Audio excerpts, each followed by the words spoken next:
हक मौजूद।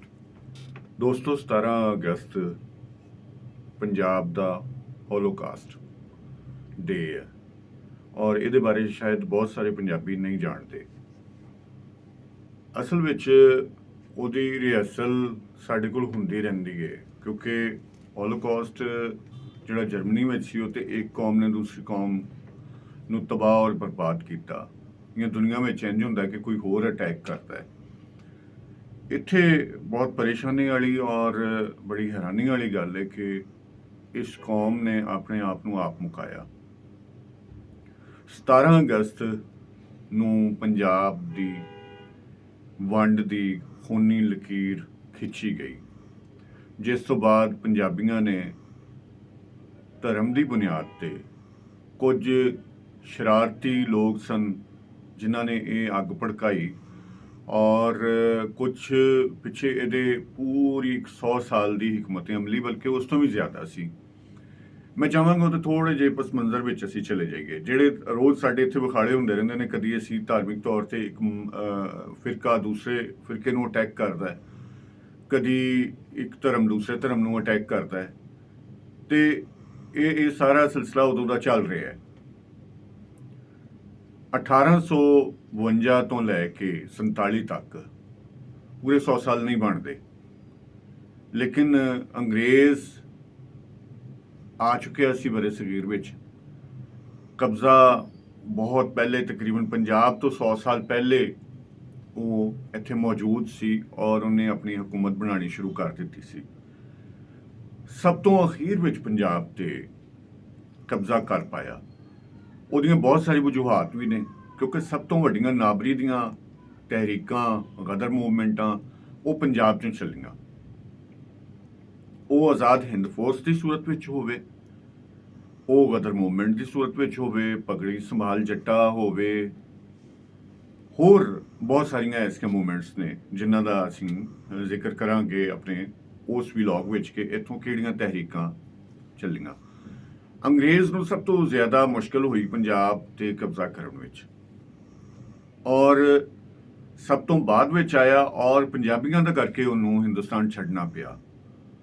उन्हें उस वेले ही अपनी प्लानिंग शुरू कर दी सी पंजाबियों नूं तकसीम करन दी, पंजाब नूं वंडण दी, जदों पंजाब विच वो नहीं सी आया।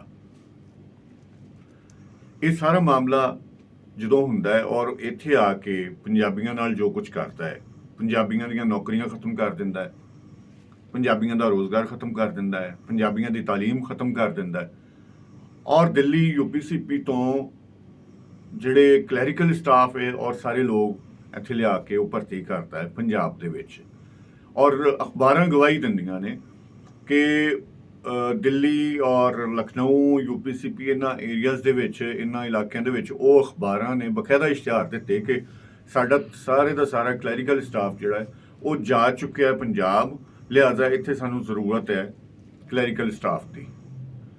ਉਹਦੇ ਸਾਰੇ ਮਸਾਇਲ ਨਾਲ ਚੱਲਦੇ ਰਹੇ। ਸਾਡੇ ਕੋਲ ਜਿਹੜੀ ਸਭ ਤੋਂ ਵੱਡੀ ਮੁਨਾਫਰਤ ਉਹਨੇ ਬੀਜੀ ਉਹ ਜ਼ਾਤਾਂ ਦੇ ਮਾਮਲੇ ਵਿੱਚ। ਸਾਡੇ ਕੋਲ ਜਿੰਨੇ ਵੀ ਮਿਹਨਤੀ ਲੋਕ ਨੇ, ਜਿੰਨੇ ਵੀ ਕਲਾਕਾਰ ਨੇ, ਸਾਡੇ ਖਿੱਤੇ ਨੇ ਹਮੇਸ਼ਾ ਇੱਜ਼ਤ ਦਿੱਤੀ ਔਰ ਇੱਥੋਂ ਹੀ ਬਹੁਤ ਸਾਰੀਆਂ ਜਿਹੜੀਆਂ ਫਨ ਦੀਆਂ ਕਲਾ ਦੀਆਂ ਜਿਹੜੇ ਸ਼ਾਹਕਾਰ ਨੇ, ਰੂਪ ਨੇ, ਉਹ ਇੱਥੋਂ ਹੀ ਨਿਕਲੇ ਨੇ। ਬਹੁਤ ਵੱਡੇ ਫਨਕਾਰ ਸਾਡੇ ਖਿੱਤੇ ਚੋਂ बड़े सगीर के 6 खानदाना जोड़े मौसीकी के ने उन्होंने चों 4 पंजाब के ने। अच्छा हुण असी इन्हां छोटिया छोटिया चीज़ों नाल अटैच करते हुए आ जाने अज के दिन तक। होलोकास्ट पंजाबियों का कतलेआम, पंजाब नूं उजाड़िया गया, पंजाब नूं बर्बाद किया गया, पंजाब नूं तबाह किया गया।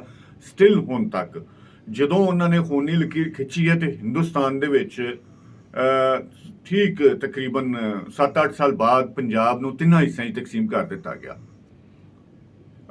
हरियाणा, हिमाचल और पंजाब।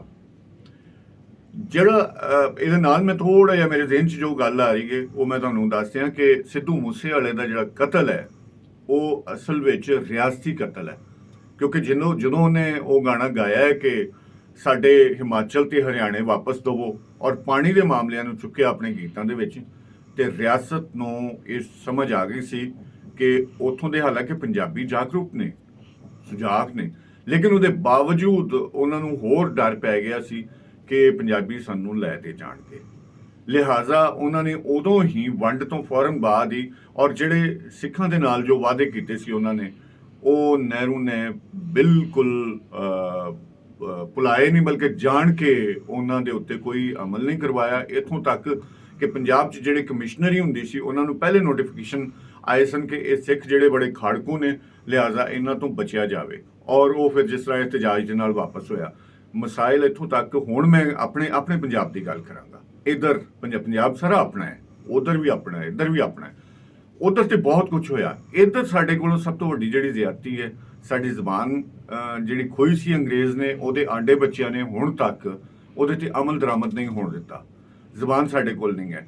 ਸਾਡੇ ਕੋਲ ਇੰਨੀ ਜ਼ਹਿਰ ਦੀ ਤਰ੍ਹਾਂ ਇੱਕ ਜਿਹੜਾ ਨਫ਼ਰਤ ਦਾ ਬੀਜ ਸੀ ਮਜ਼ਹਬੀ, ਉਹ ਬੀਜਿਆ ਗਿਆ, ਜਿਹਦੇ ਵਿੱਚ ਅਸੀਂ ਫਿਰਕਿਆਂ ਦੇ ਵਿੱਚ ਆਪਣੀਆਂ ਸ਼ਨਾਖਤਾਂ ਦੇਣੀਆਂ ਸ਼ੁਰੂ ਕਰ ਦਿੱਤੀਆਂ, ਅਸੀਂ ਧਾਰਮਿਕ ਸ਼ਨਾਖਤਾਂ ਦੇਣੀਆਂ ਸ਼ੁਰੂ ਕਰ ਦਿੱਤੀਆਂ। ਅੱਜ ਤੁਸੀਂ ਵੇਖੋ, ਤੁਹਾਨੂੰ ਇਹ ਨਾਂ ਪਹਿਲੇ ਨਹੀਂ ਸਨ ਮਿਲਦੇ। ਸਾਡੇ ਬੱਚੇ ਹੁੰਦੇ ਨੇ ਤੇ ਅਸੀਂ ਦੇਸੀ ਨਾਂ ਪੰਜਾਬ ਦੇ ਇੱਥੋਂ ਰੱਖਦੇ ਸਾਂ। ਅੱਜ ਸਾਡੀ ਪੂਰੀ ਜੁੜਤ ਹੁੰਦੀ ਏ ਅਰਬੀ ਨਾਂ ਹੋਣਾ ਚਾਹੀਦਾ, ਅਸੀਂ ਉਹਨਾਂ ਦੀਆਂ ਡਿਕਸ਼ਨਰੀਆਂ ਬੋਲਣੀਆਂ ਸ਼ੁਰੂ ਕਰ ਦਿੰਦੇ ਹਾਂ, ਫਾਰਸੀ ਹੋਣਾ ਚਾਹੀਦਾ। ਔਰ ਜਿਹੜੇ ਸਾਡੇ ਕੋਲ ਕ੍ਰਿਸਚਨਸ ਨੇ ਉਹ ਦੌੜਦੇ ਨੇ ਫੌਰੀ ਤੌਰ ਤੇ ਜਾ ਕੇ ਅੰਗਰੇਜ਼ੀ ਨਾਂ ਹੋਣੇ ਚਾਹੀਦੇ ਨੇ ਜਾਂ ਦੂਸਰੇ ਹੋਣੇ ਚਾਹੀਦੇ। ਜਿੰਨਾ ਚਿਰ ਅਸੀਂ ਆਪਣੀ ਧਰਤੀ ਨਾਲ ਨਹੀਂ ਜੁੜਾਂਗੇ, ਇਹ ਮਾਮਲਾ ਖਤਮ ਨਹੀਂ ਹੋ ਸਕਦੇ। ਉਹਦੀ ਵਜ੍ਹਾ ਹੈ ਕਿ ਪੰਜਾਬੀ ਕੌਮ ਦੇ ਵਿੱਚ ਕੋਈ ਅਕਲੀਅਤ ਔਰ ਕੋਈ ਅਕਸਰੀਅਤ ਨਹੀਂ ਹੈ। ਕੌਮ ਦੇ ਵਿੱਚ ਕਦੀ ਕੋਈ ਅਕਲੀਅਤ ਅਕਸਰੀਅਤ ਨਹੀਂ ਹੁੰਦੀ।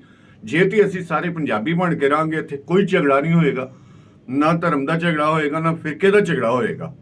ਔਰ ਅਗਰ ਤੇ ਅਸੀਂ ਇਸੇ ਤਰ੍ਹਾਂ ਵੰਡੇ ਰਵਾਂਗੇ ਤੇ ਫਿਰ ਉਸ ਨਾ ਹੋਲੋਕਾਸਟ ਦਾ ਅਸੀਂ ਉਹਦੇ ਤੋਂ ਕੁਝ ਸਿੱਖ ਸਕਨੇ ਆ, ਬਲਕਿ ਰੋਜ਼ ਦਿਹਾੜੇ ਅਸੀਂ ਇਹ ਕੁਝ ਕਰਦੇ ਰਵਾਂਗੇ।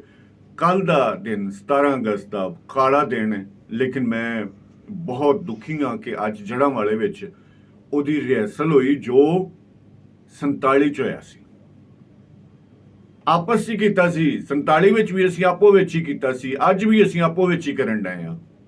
ਅੱਜ ਵੀ ਅਸੀਂ ਸਾਰੇ ਪੰਜਾਬੀ ਹੀ ਲੜਨ ਡਏ ਹਾਂ, ਧਰਮਾਂ ਦੇ ਨਾਂ ਤੇ, ਫਿਰਕਿਆਂ ਦੇ ਨਾਂ ਤੇ। ਵਾਸਤਾ ਜੇ ਆਪਣੇ ਅਸਲ ਵੱਲ ਆਓ। ਧਰਮ ਬਹੁਤ ਮੁਕੱਦਮ, ਲੇਕਿਨ ਮਜ਼ਹਬ ਹਰ ਬੰਦੇ ਦਾ ਜ਼ਾਤੀ ਮਸਲਾ ਹੁੰਦਾ ਹੈ। ਔਰ ਮੈਨੂੰ ਸਮਝ ਨਹੀਂ ਆਉਂਦੀ, ਜਿਹਨੂੰ ਤੁਸੀਂ ਆਪਣਾ ਰਾਖਾ ਸਮਝਦੇ ਹੋ, ਜਿਸ ਤਾਕਤ ਨੂੰ, ਫਿਰ ਉਹਦੇ ਰਾਖੇ ਤੁਸੀਂ ਆਪ ਕਿਉਂ ਬਣਦੇ ਹੋ? ਤੁਸੀਂ ਕੀ ਸਾਬਿਤ ਕਰਨਾ ਚਾਹੁੰਦੇ ਹੋ?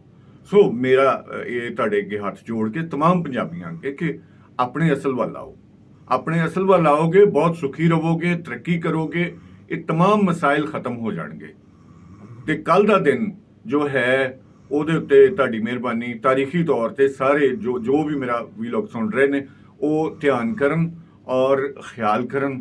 ਤਾਰੀਖ ਨੂੰ ਫਰੋਲੋ, ਅਸਲ ਪੰਜਾਬੀ ਤਾਰੀਖ ਨੂੰ ਫਰੋਲਣ ਦੀ ਕੋਸ਼ਿਸ਼ ਕਰੋ, ਪੁੱਛਣ ਦੀ, ਦੱਸਣ ਦੀ ਕੋਸ਼ਿਸ਼ ਕਰੋ, ਇੱਧਰ ਆਉਣ ਦੀ ਕੋਸ਼ਿਸ਼ ਕਰੋ। ਪੰਜਾਬੀ ਬਣੋ, ਧਰਤੀ ਨਾਲ ਪਿਆਰ ਕਰੋ। ਜੇ ਅਸੀਂ ਅਸਲ ਪੰਜਾਬੀ ਨਹੀਂ ਤੇ ਅਸਲ ਪਾਕਿਸਤਾਨੀ ਵੀ ਨਹੀਂ ਹੋ ਸਕਦੇ। ਜ਼ਿਹਨ 'ਚ ਰੱਖਣਾ, ਜੇ ਅਸੀਂ ਆਪਣੇ ਘਰ ਦੇ ਸਕੇ ਨਹੀਂ ਹੈਗੇ ਤੇ ਅਸੀਂ ਗੁਆਂਢੀਆਂ ਦੇ, ਆਪਣੇ ਮਹੱਲੇ ਦੇ ਕਿਵੇਂ ਹੋ ਸਕਦੇ ਹਾਂ?